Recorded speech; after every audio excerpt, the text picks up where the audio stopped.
Welcome to all students in my YouTube channel Economics Nidhi. Students, last जो video था उसके अंदर हमने बैलेंस ऑफ पेमेंट का फर्स्ट पार्ट किया था, जिसके अंदर हमने उसके कंपोनेंट्स पढ़े थे। आइए स्टार्ट करते हैं आज का वीडियो, उसी को हम आगे लेकर जाते हैं पार्ट 2। देखिए, बैलेंस ऑफ पेमेंट को हम डबल एंट्री सिस्टम भी बोलते हैं। डबल एंट्री का मतलब है 2 बार एंट्री होगी। अब कहाँ होगी? एक क्रेडिट साइड और एक डेबिट साइड। ये थोड़ा नया टर्म है आपके लिए। क्रेडिट साइड का मतलब होता है रिसिप्ट्स और डेबिट साइड का मतलब आप ऐसा समझ सकते हैं पेमेंट से, यानी कि जो भी कुछ आएगा वो क्रेडिट साइड में लिखा जाएगा और जो भी कुछ जा रहा है वो हमारे पास में माइनस में दिखाएंगे तो वो डेबिट साइड में होगा। और एंट्री जो है वो दोनों तरफ होगी इसकी, इसीलिए इसको डबल एंट्री सिस्टम बोला जाता है और लास्ट में जाके इसको बैलेंस दिखा दिया जाता है। तो देखिए, बैलेंस ऑफ पेमेंट को हम डबल एंट्री सिस्टम बोलते हैं। इसका रीजन आपको समझ में आ गया। अब बैलेंस ऑफ पेमेंट के अंदर जरूरी नहीं है हमेशा इक्विलिब्रियम की कंडीशन रहे कि रिसिप्ट्स हमेशा पेमेंट के इक्वल ही आए, ठीक है। डिसइक्विलिब्रियम भी उसमें हो सकता है। अब वो डिसइक्विलिब्रियम देखिए किस तरह से हो सकता है। सरप्लस में होगा, डेफिसिट में होगा, और ये कंडीशन तो वो है जब वो इक्वल दोनों हैं। अब सरप्लस का मतलब है कि हमारे को प्रॉफिट हो रहा है। प्रॉफिट कब होगा? जब हमारी receipts greater than to the payments होगी। डेफिसिट कब होगा? जब हमारी receipts less than to the payment होगी, यानी कि हमारे पास में हम खर्चा ज्यादा कर रहे हैं और इनकम हमारे पास में कम आ रही है, तो ऑब्वियसली हमें क्या होगा? घाटा होगा। लेकिन यदि दोनों ही हमारे पास में इक्वल हो जाते हैं, गवर्नमेंट इन एनी हाउस को इक्वल कर देती है, तो वो हमारे पास में क्या कहलाता है? बैलेंस, ठीक है। तो ये तो वो कंडीशन है जो ऑटोनॉमस होती है, स्वतः होती है। बाद में उसको कंट्रोल करने के लिए गवर्नमेंट या आरबीआई क्या कदम उठाते हैं वो उसके उपाय में आ जाएंगे कि हम how can we solve the problem of disequilibrium. Fine. तो ये तो नॉर्मल कंडीशंस हैं, सरप्लस की, डेफिसिट की और बैलेंस की, ये तीनों हो सकती हैं। फाइन। अब इसमें हम आगे देखते हैं कुछ एग्जांपल्स जिसके थ्रू हमें बैलेंस ऑफ पेमेंट का समझ में आएगा कि आखिरकार कौन सा जो आइटम है वो किस तरफ, किस अकाउंट में जो है वो रिकॉर्ड किया जाएगा। तो चलिए हम कुछ एग्जांपल्स भी देख लेते हैं। अब इसके अंदर देखिए, कुछ एग्जांपल्स इस तरह से हैं कि education of any foreign students from India. मान लीजिए कोई भी फॉरेन स्टूडेंट है और वो इंडिया से आकर एजुकेशन लेता है, तो देखिए हम उसको सर्विसेज दे रहे हैं। और कंपोनेंट्स में मैंने आपको बताया था लास्ट वीडियो में कि कोई भी सर्विस वगैरह जो है वो हमारे पास में कौन से अकाउंट में हम उसको कैलकुलेट करते हैं? हम उसको करेंट अकाउंट पे कैलकुलेट करते हैं, मतलब रिकॉर्ड करते हैं। फाइन। तो ये हमारे पास किस में जाएगा? करेंट अकाउंट में। Purchasing of any item by any foreigner. मान लो कोई फॉरेनर है और वो यहाँ से कोई भी आइटम परचेज करता है, तो वो परचेज कर रहा है तो वो किस में जाएगा? करेंट अकाउंट में जाएगा या कैपिटल अकाउंट में जाएगा? बताइए।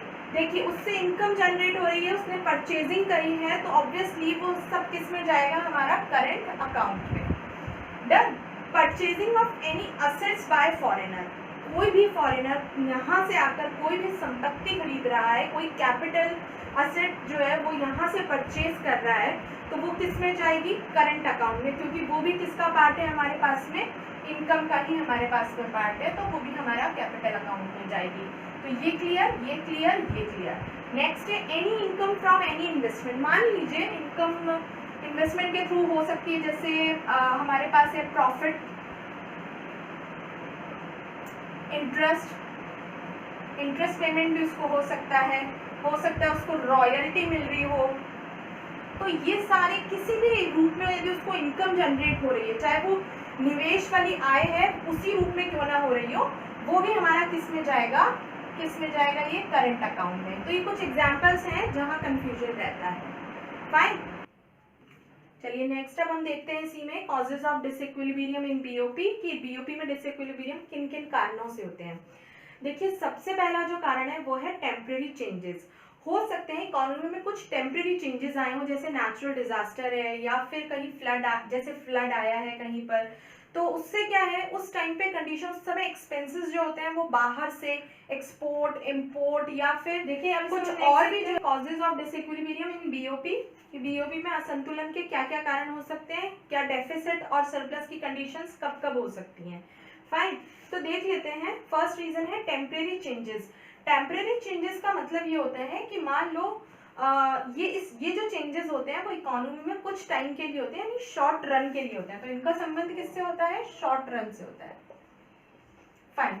अब इसमें कौन कौन से एग्जाम्पल्स ले सकते हैं? देखिए, हम जितनी भी नेचुरल डिजास्टर टाइप के होते हैं, फ्लड वगैरह है, ये सब इसी में आते हैं। जैसे अभी कोरोना चल रहा है तो कोरोना का, तो उसकी वजह से इकोनॉमी में बहुत सारे अप एंड डाउन्स आते हैं। बहुत कभी किसी चीज की प्राइसेस बहुत अप हो जाती हैं, किसी की लो हो जाती हैं, और उसकी वजह से जो एक्सपोर्ट इम्पोर्ट या फिर हमारा जो अदर नेशंस के साथ में जितना भी ट्रांजेक्शन होना होता है, वो सारा जो रिसिप्ट्स हैं और पेमेंट्स हैं उनमें कुछ डिफरेंस आ जाता है, और उसी डिफरेंस की वजह से हमारा डिसइक्विलिब्रियम अपीयर हो जाता है। तो is it clear? Temporary changes. Fundamental changes जो होते हैं इनको हम बोलते हैं मौलिक परिवर्तन, और ये जो होते हैं ये हमारे तब होते हैं जब लॉन्ग रन का कंडीशन होता है, यानी दीर्घकालिक होते हैं, ये काफी टाइम तक ये रहते हैं। और इसकी वजह से क्या होता है कि जो फॉरेन कैपिटल है उसका आउटफ्लो होना स्टार्ट हो जाता है, यानी कि वो बाहर जाना स्टार्ट हो जाती है। तो ये मौलिक परिवर्तन होते हैं इसके अंदर। नेक्स्ट अब हम देखते हैं इसके अंदर स्ट्रक्चरल चेंजेस। स्ट्रक्चरल चेंजेस के अंदर देखिए, ये स्ट्रक्चरल चेंजेस भी हमारे लॉन्ग रन टाइप के ही होते हैं।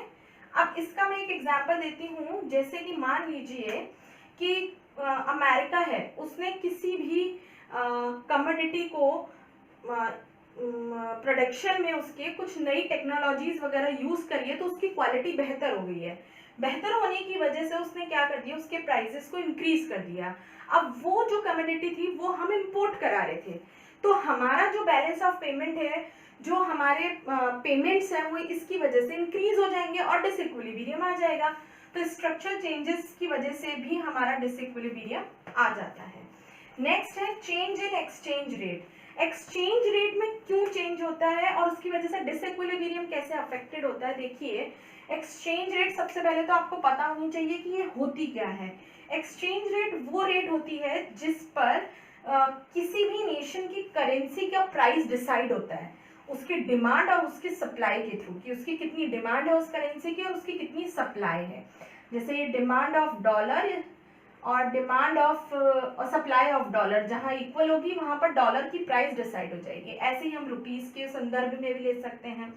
तो जब भी किसी करेंसी की प्राइस चेंज होती है तो ऑब्वियसली वहां पर कुछ चेंजेस तो होंगे ही होंगे, कोई चीज महंगी होगी, कोई चीज सस्ती होगी, तो उसकी वजह से हमारा बैलेंस ऑफ पेमेंट भी जो है वो हमारे रिसिप्ट्स और पेमेंट में डिफरेंस आ जाएगा और ये डिसइक्विलिब्रियम आ जाएगा। साइक्लिक फ्लक्चुएशन, साइक्लिक फ्लक्चुएशन जो होती है वो ट्रेड साइकिल, यदि आपने नाम सुना हो, बिजनेस साइकिल जो होती है, कभी इकोनॉमी जो है उसके अंदर बूम आता है, फिर कभी एकदम थ्रो पॉइंट आ जाता है, फिर बूम आता है, फिर थ्रो पॉइंट आ जाता है। तो ये अप और डाउन की जो साइकिल है ये कंटिन्यू चलती रहती है। जब अप होती है तो प्राइजेस भी अप हो जाती है, जब नीचे आती है तो प्राइजेस भी डाउन में चली जाती है, और उसकी वजह से एक्सपोर्ट इंपोर्ट की प्राइजेस, इन्वेस्टमेंट, एफडीआई और ये सब जो है वो इससे प्रभावित होते हैं। और जब प्रभावित होंगे तो ऑब्वियसली बीओपी में क्या आ जाएगा, डिसइक्विलिब्रियम आएगा ही आएगा। स्टेज ऑफ इकोनॉमिक डेवलपमेंट, देखिए स्टूडेंट्स यहाँ पर ये थोड़ा शॉर्ट फॉर्म में लिखा हुआ है डेवलपमेंट, तो आप इसे आगे से ध्यान रखिएगा कि स्टेज ऑफ इकोनॉमिक डेवलपमेंट, जब कोई देश इकोनॉमिक डेवलपमेंट की स्टेज पर होता है तो वो बहुत सारे चेंजेस करता है, ठीक है। उसके यहाँ पॉलिटिकल चेंजेस भी होते हैं, उसके यहाँ इकोनॉमिक चेंजेस भी होते हैं, उसके अंदर सोशल चेंजेस भी होते हैं। तो कुल मिला के जब वो इकोनॉमिक डेवलपमेंट की स्टेज के अंदर होता है तब उसके यहाँ पर रिसिप्ट्स और पेमेंट्स का डिफरेंस कई बार बहुत ज्यादा आ जाता है। हो सकता है पेमेंट्स बहुत ज्यादा हो गए हो तो डेफिसिट का जो है वो बैलेंस ऑफ पेमेंट आ जाए।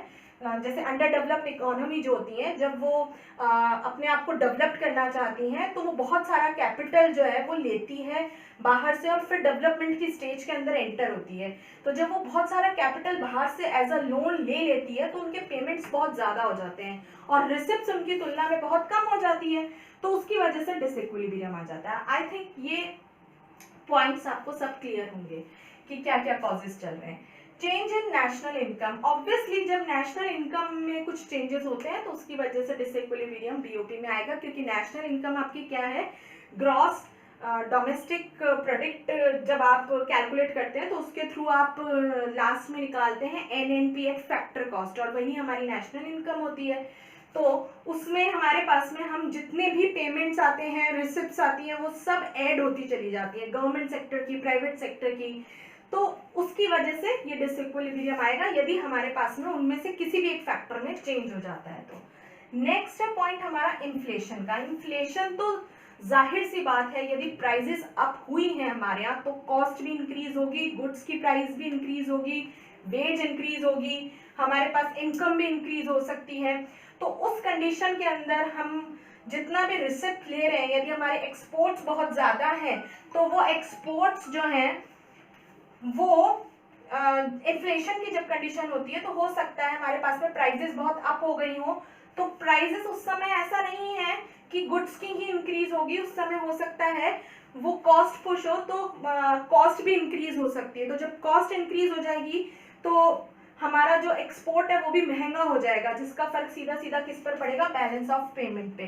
सेम कंडीशन यदि सामने वाले नेशन के साथ में होती है कि उनका जो उनके नेशन में यदि इन्फ्लेशन की कंडीशन होती है तो कॉस्ट वहां भी इंक्रीज हो सकती है, और जब इंक्रीज हो सकती है तो उसकी वजह से हमारे इंपोर्ट्स महंगे हो जाएंगे, तो तब भी डिसइक्विलिब्रियम आएगा। तो ये दोनों ही कंडीशन इसके अंदर हो सकती है। ये एक इन्फ्लेशन का सिर्फ एक एग्जांपल था कॉस्ट के थ्रू आपको समझाने का।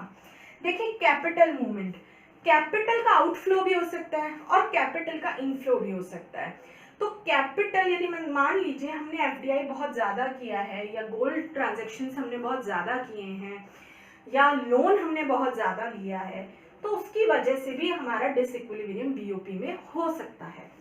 नेक्स्ट है पॉलिटिकल कंडीशंस। किसी भी देश की राजनीतिक व्यवस्था क्या है, उसकी क्या परिस्थितियां चल रही हैं, यदि पॉलिटिकल स्टेबिलिटी नहीं है तो देखिए जाहिर सी बात है कि एक्सपेंसेस ज़्यादा भी हो सकते हैं।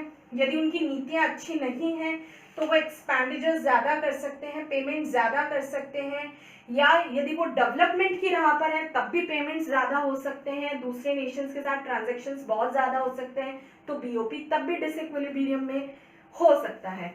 चेंज इन एक्सपोर्ट्स डिमांड, यानी जिन वस्तुओं का हम एक्सपोर्ट कर रहे हैं उनकी डिमांड में यदि चेंज हो जाए, मान लीजिए कि हम हैंडीक्राफ्ट का एक्सपोर्ट कर रहे हैं और जिन नेशंस को कर रहे हैं वहां पर हमारे हैंडीक्राफ्ट की डिमांड ही जनरेट नहीं हुई है और वो डिक्रीज हो गई है, तो जब डिक्रीज हो गई तो हमारे एक्सपोर्ट्स रिड्यूस हो जाएंगे, एक्सपोर्ट्स रिड्यूस हो गए तो उनकी प्राइसेस भी रिड्यूस हो जाएगी, तो ऑब्वियसली हमारा BOP क्या हो जाएगा, डिसइक्विलिब्रियम में हो जाएगा, जो कि जिसकी रिकॉर्ड जो है वो हम करंट अकाउंट पे रखते हैं। पॉपुलेशन इंक्रीज होती है तो yes of course population increase होती है तो BOP डिसइक्विलिब्रियम में जाएगा ही जाएगा, क्योंकि ज्यादा से ज्यादा हमें क्या करना पड़ेगा, इनकी रिक्वायरमेंट को पूरा करने के लिए इंपोर्ट्स करने पड़ेंगे। ठीक है, ये एक छोटा सा एग्जांपल दिया है, जैसे कि यदि हम इंपोर्ट्स बहुत ज्यादा इंक्रीज कर देते हैं तो उस समय क्या होगा, फिर डिसइक्विलिब्रियम आ जाएगा BOP में। तो स्टूडेंट्स ये कॉजेस थे BOP में डिसइक्विलिब्रियम के। नेक्स्ट वीडियो में हम लोग इसके मेजर्स टू कंट्रोल करेंगे, वो सारी चीजें हम उसी नेक्स्ट वीडियो में समझेंगे। तो इस तरह से जो BOP का पूरा टॉपिक है वो 3 वीडियोस में जाकर कंप्लीट होगा। Thank you very much. यदि आप सभी को मेरा वीडियो पसंद आता है तो प्लीज लाइक करना ना भूलें और सब्सक्राइब कीजिए ताकि आपको लेटेस्ट वीडियो की इंफॉर्मेशन मिल सके। Thank you very much.